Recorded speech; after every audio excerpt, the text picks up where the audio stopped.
Hello नमस्कार प्यारे साथियों। तो कैसे हैं आप सभी लोग। आप सभी का स्वागत है हमारे भर्ती सर के यूट्यूब प्लेटफॉर्म पर। तो जैसा कि आप लोगों को पता ही है, हमारी हिंदी की बेहतरीन प्रैक्टिस सीरीज चल रही है यूपी पुलिस कांस्टेबल एग्जाम को टारगेट करते हुए। उसी का आज प्रैक्टिस सेट नंबर 11 है। जिन लोगों ने हमारे प्रीवियस लेक्चर नहीं देखे हैं वो हमारी प्लेलिस्ट को फॉलो करके देख सकते हैं। चलिए आज के बेहतरीन सेशन में आप सभी का स्वागत है। क्वेश्चन नंबर 1, घर का उजाला मुहावरे का अर्थ क्या होता है। मतलब घर का उजाला जो है मुहावरे का अर्थ क्या होता है। इसका राइट आंसर है ऑप्शन नंबर 4, इज्जत बढ़ाने वाला। मतलब एक घर का उजाला है, जैसे एक लड़का नहीं होता है तो माता पिता के लिए घर का उजाला है। माता पिता सोचते हैं कि ये हमारे घर की इज्जत और नाम रोशन करेगा, तो घर का उजाला है। ठीक है, नेक्स्ट क्वेश्चन इधर चलते हैं हम लोग। क्वेश्चन नंबर 2, अंबर शब्द का पर्यायवाची शब्द क्या होगा। तो इसका राइट आंसर होगा ऑप्शन नंबर 4, गगन। अंबर शब्द का पर्यायवाची होगा गगन। और इनके अन्य पर्यायवाची होते हैं जैसे नभ, व्योम, शून्य, ठीक, आसमान, आकाश आदि। ये कुछ महत्वपूर्ण पर्यायवाची थे। ठीक है, जैसे भूमि के वसुधा, अवनी, वसुंधरा, वसुधा, अवनी, वसुंधरा, ये कुछ इंपॉर्टेंट भूमि के पर्यायवाची थे। ठीक है, नेक्स्ट क्वेश्चन की तरफ चलते हैं हम लोग। क्वेश्चन नंबर 3, विज्ञान का प्रौद्योगिकी के क्षेत्र में भारत का प्राचीन काल से लेकर इस शताब्दी में इस महान सफलताओं की एक लंबी और परंपरा रही है। ठीक है, तो इसका मतलब क्या परंपरा रही है। तो इसका राइट आंसर हो जाएगा ऑप्शन नंबर 2, उपलब्धियों और अनूठी उपलब्धियों से भरपूर और अनूठी परंपरा रही है। ठीक है, नेक्स्ट क्वेश्चन की तरफ चलते हैं हम लोग। क्वेश्चन नंबर 4, दिए गए विकल्पों में से शुद्ध वाक्य पहचानिए। तो इसका राइट आंसर हो जाएगा ऑप्शन नंबर 2, मेरो, सॉरी ये नहीं हो। इसका राइट आंसर है ऑप्शन नंबर 1, मोर के पंख सुंदर होते हैं। मोरों के पंख सुंदर नहीं होते हैं, ये गलत है। मोर मोर का पंख, ये नहीं, ये भी गलत है। मोरों के पंख, ये भी गलत है। ठीक है, मतलब मोर के पंख सुंदर होते हैं। ठीक है, नेक्स्ट क्वेश्चन की तरफ चलते हैं हम लोग। क्वेश्चन नंबर 5, उसकी बहन नाम मालती है। मतलब उसकी बहन, यहाँ पे डैश है, उसकी बहन का नाम मालती है। तो इसका राइट आंसर होगा ऑप्शन नंबर 4, उसकी बहन का नाम मालती है। ठीक है, नेक्स्ट क्वेश्चन की तरफ चलते हैं हम लोग। क्वेश्चन नंबर 6, यह कथा उस समय की है जब लंका जाने के लिए भगवान श्री राम ने सेतु के पूर्व समुद्र तट पर शिवलिंग स्थापित किया था। मतलब स्थापित क्या किया था। तो इसका राइट आंसर है ऑप्शन नंबर 3, निर्माण और स्थापित किया था। वहीं पर निर्माण भी किया था, वहीं पर स्थापित भी किया था। ठीक है, नेक्स्ट क्वेश्चन इधर चलते हैं हम लोग। क्वेश्चन नंबर 7, जिसने देश के साथ विश्वासघात किया हो। उसका राइट आंसर हो जाएगा ऑप्शन नंबर, इसका राइट आंसर होगा ऑप्शन नंबर 3, देशद्रोही। जिसने देश के साथ विश्वासघात किया हो, देशद्रोही। जिसने विश्वास तोड़ दिया हो वो विश्वासघाती होता है। ठीक है, नेक्स्ट क्वेश्चन इधर चलते हैं हम लोग। क्वेश्चन नंबर 8, निश्चित समय के भीतर पत्र का उत्तर प्राप्त होने की दिशा में अनुमोदक के रूप में भेजा जाने वाला पत्र क्या होता है। तो इसका राइट आंसर होगा ऑप्शन नंबर 3, परिपत्र। ठीक है, नेक्स्ट क्वेश्चन इधर चलते हैं हम लोग। क्वेश्चन नंबर 9, किस क्रम में सत्य कथन है। 4 ऑप्शन दिए गए हैं, किस क्रम में सत्य कथन है। तो इसका राइट आंसर होगा ऑप्शन नंबर 1, सरकारी कामकाज की भाषा को ही राजभाषा कहा जाता है। ठीक है, नेक्स्ट क्वेश्चन की तरफ चलते हैं हम लोग। क्वेश्चन नंबर 10, किस क्रम में सही मेल नहीं है।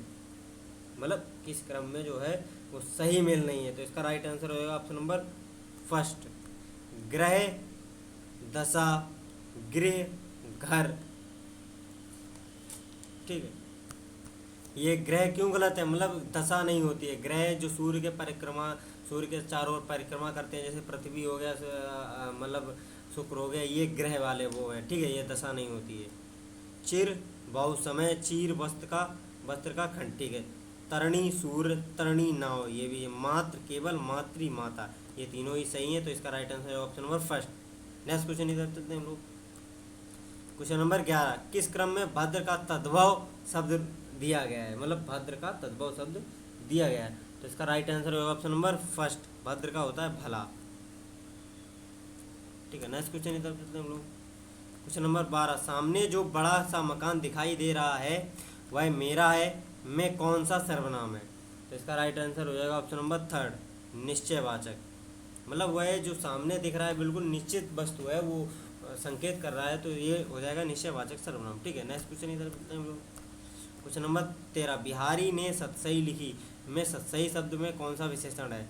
तो इसका राइट आंसर हो जाएगा ऑप्शन नंबर फर्स्ट, समुच्चय बोधक विशेषण है। ठीक, जैसे बिहारी ने सतसई लिखी, सतसई शब्द में समुच्चय बोधक विशेषण है वह शब्द जो किसी समुच्चय का बोध कराए, मतलब बहुत सतसई माने 700 दोहों का समूह।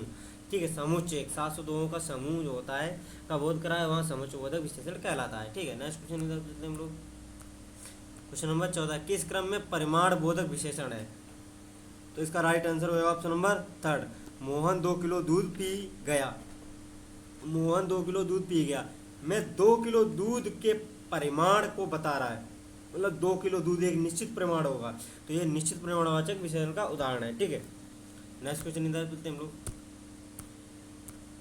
क्वेश्चन नंबर 15, किस क्रम में सही समास विग्रह नहीं हुआ है? तो इसका राइट आंसर होगा ऑप्शन नंबर 4, नो है जिसमें विधियां नवनिधि। ठीक है, तो इसका सही होगा नौ है जिसमें विधियां, वो होगा नवनिधि का सही विग्रह नहीं है। इसका सही विग्रह जो होगा नई नव विधि,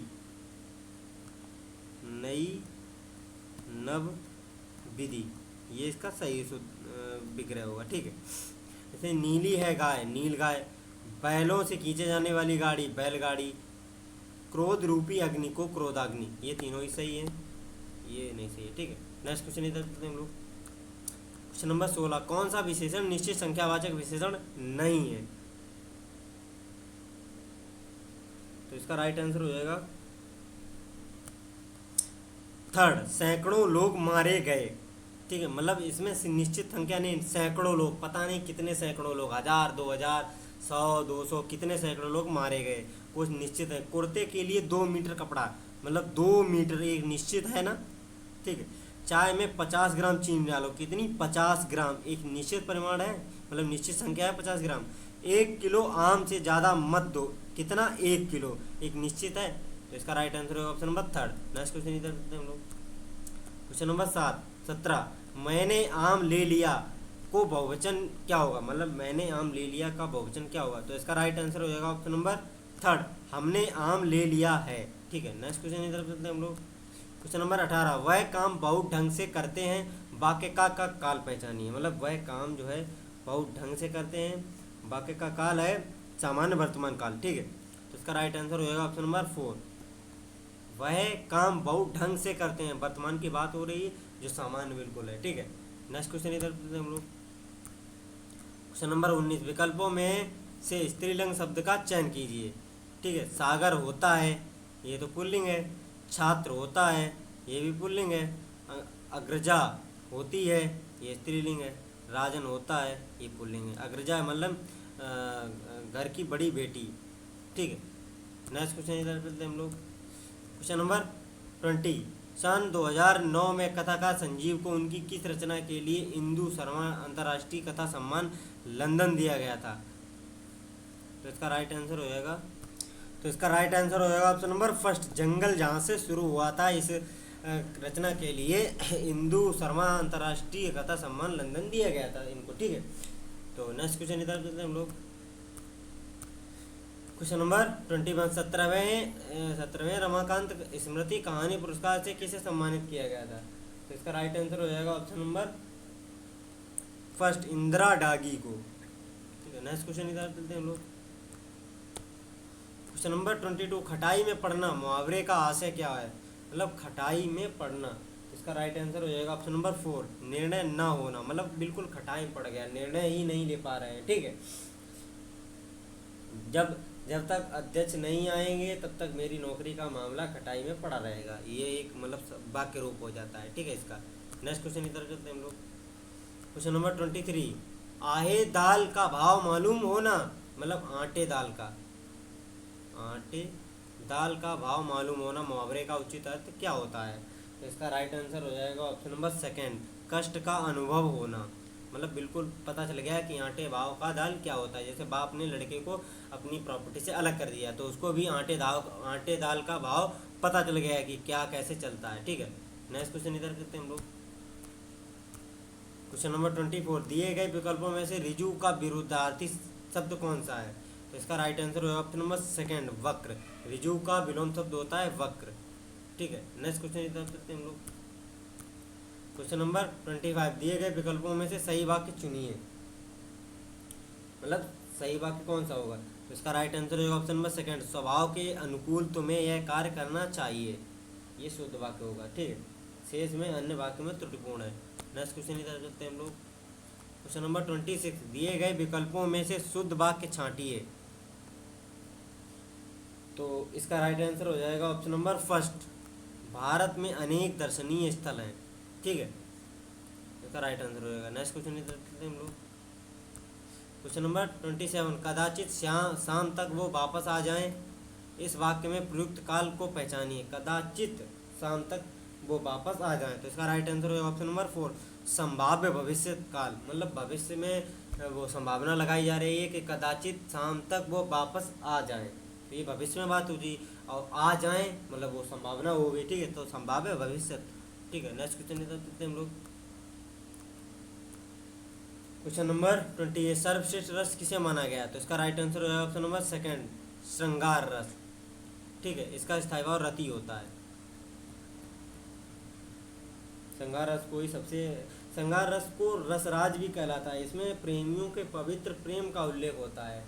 जैसे यह दो प्रकार का होता है, संयोग श्रृंगार और वियोग श्रृंगार। इसका स्थायी भाव रति और सर्वश्रेष्ठ रस होता है। ठीक है, जैसे रौद्र रस है, इसका स्थायी भाव क्रोध होता है।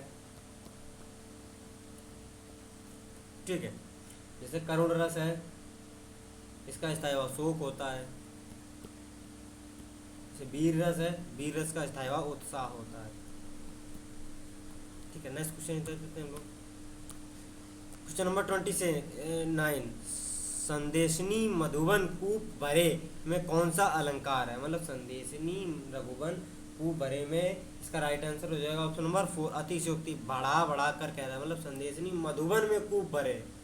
ठीक है, नेक्स्ट क्वेश्चन इधर करते हैं हम लोग। क्वेश्चन नंबर 30, कुंडली 6 चरणों वाले छंद को कहते हैं। इसमें के प्रत्येक चरण में कितनी कितनी मात्राएं होती हैं? तो इसका राइट आंसर हो जाएगा ऑप्शन नंबर 4, इसके प्रत्येक चरण में 24 मात्राएं होती हैं। 6 छंद वाला चरण रहता है। ठीक है, नेक्स्ट क्वेश्चन इधर करते हैं हम लोग। क्वेश्चन नंबर 31, सरस्वती पत्रिका का संपादन किसने किया था? तो इसका राइट आंसर हो जाएगा option number second, Mahavir Prasad Dwivedi ने सरस्वती पत्रिका का संपादन किया था। ठीक है, जो कि 1900 के करीब प्रकाशित हुई थी। ठीक है, और 1903 में महावीर प्रसाद द्विवेदी इसके संपादक बने। हिंदी सरस्वती मासिक पत्रिका थी, ये इंपॉर्टेंट है, मासिक थी, मंथली आती थी। ठीक है, नेक्स्ट क्वेश्चन इधर देखते हैं हम लोग। क्वेश्चन नंबर 32, रेहन पर रघु किस लेखक का उपन्यास है? मतलब रेहन पर रघु किस लेखक का उपन्यास है? तो इसका राइट आंसर हो जाएगा option number second, Kashinath Singh. Rehan par Raghu Kashinath Singh का उपन्यास है। ठीक है, और इनके काशी की अस्सी, ये भी इनका महत्वपूर्ण उपन्यास है। ठीक है, नेक्स्ट क्वेश्चन इधर देखते हैं हम लोग। गद्यांश आ गया, गद्यांश को अच्छे से रीड करेंगे, फिर उनके क्वेश्चन आंसर डिस्कस करेंगे। जैसे कन्नड़ साहित्य के इतिहास में का नाम गर्व के साथ लिया जा सकता है। आपका असली नाम लक्ष्मी नारायण था। में वे जिले के नंद किले में पैदा हुए थे। बचपन में अपनी माता के साथ पुराणों और कीर्तन सुनने का इनको शौक था। ठीक है, यक्षगान देखने में बहुत बड़ा आनंद मिलता था। आप यक्षगान में अभिनय करते थे, पर लिखने भी लगे। उड्डारी के एक उच्च विद्यालय में आप व्यायाम शिक्षक का काम करने लगे। स्वाद से अपने संस्कृत साहित्य में पांडित्य पर श्री रामेघ, अद्भुत रामायण, कुमार बिना आदि आपकी रचनाएं। कवि मुद्दड़ को पार का नाम मनोरमा था। ठीक है, घर की गरीबी के कारण एक श्रेष्ठ कवि अपनी 31 की अवस्था में क्षय रोग से स्वर्ग सिधार गए थे। ठीक है, क्वेश्चन नंबर 33, कवि मुद्दड़ का असली नाम क्या था? तो इनका असली नाम था लक्ष्मी नारायण। ऑप्शन नंबर 3 इसका राइट आंसर हो जाएगा।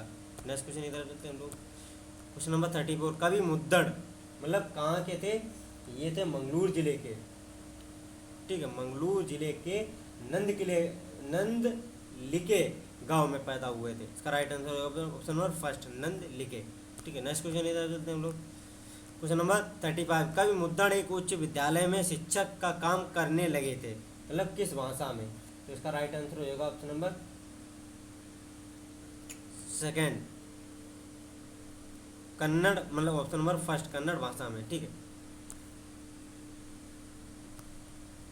क्वेश्चन नंबर 36, कवि मुद्दड़ की पत्नी कौन थी? तो इसका right answer option number first, Manorama. Next question number 37, कवि मुद्दड़ की रचना कौन सी थी? तो इसका राइट आंसर हो जाएगा option number third, Shri Ram और सुमेध, इनकी रचना थी, ठीक है। आज का प्रैक्टिस सेट यहीं पे एंड करते हैं। तो जिन्होंने हमारे प्रीवियस प्रैक्टिस सेट नहीं देखे वो हमारी प्लेलिस्ट को फॉलो कर सकते हैं। अगर आज की क्लास अच्छी लगी हो तो लाइक एंड कमेंट करके ज़रूर बताना, अपना स्कोर लिखना ना भूलें। तो मिलते हैं नेक्स्ट क्लास में। जब तक जय हिंद, जय भारत।